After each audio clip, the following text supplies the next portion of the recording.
Bona nit. Per primera vegada es fan públiques les balances fiscals oficials en què el govern central reconeix fins a quin punt comunitats com ara Catalunya són solidàries amb la resta de l'Estat. Els càlculs del Ministeri d'Economia situen el dèficit català 2.000 milions d'euros per sota de les xifres que va donar la Generalitat. Era una demanda històrica i avui per primer cop el govern central ha publicat les balances fiscals de l'Estat i els resultats confirmen el que Catalunya denuncia des de fa molt, és a dir, que té dèficit perquè aporta a l'Estat més del que en rep. Analitzem els resultats per comunitats i comencem per les que en surten més perjudicades. Primer, les Balears, on de cada 100 euros que aporten a l'Estat els en retornen 52. Seguidament ve Catalunya, cada 100 en rep 68, i és a dir, que Catalunya contribueix a l'Estat amb una tercera part del que recapta, i finalment tenim el País Valencià, que de cada 100 euros en rep 77.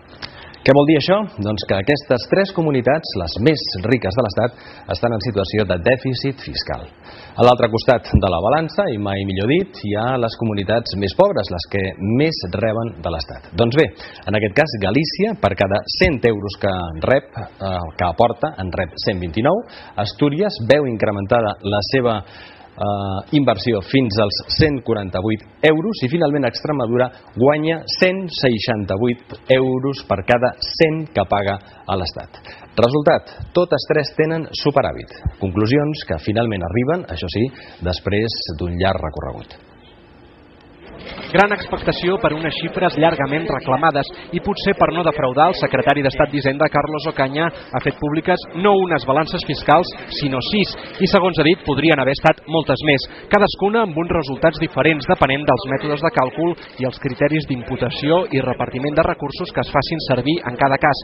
Dit d'una altra manera, les balances fiscals no són una ciència exacta i estan subjectes a la interpretació de qui les fa.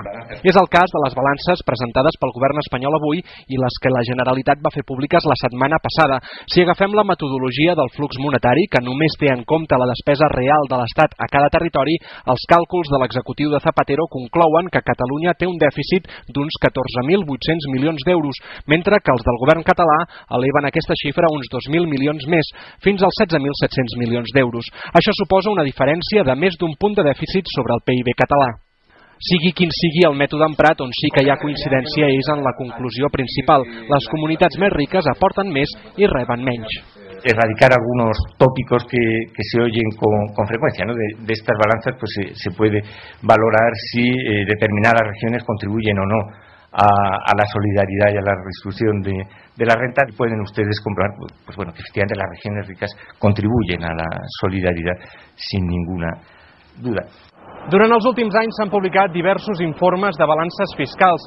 Aquest, però, és el primer estudi que signa el govern espanyol. Són, per tant, dades oficials que reconeixen per primera vegada que Catalunya té dèficit fiscal.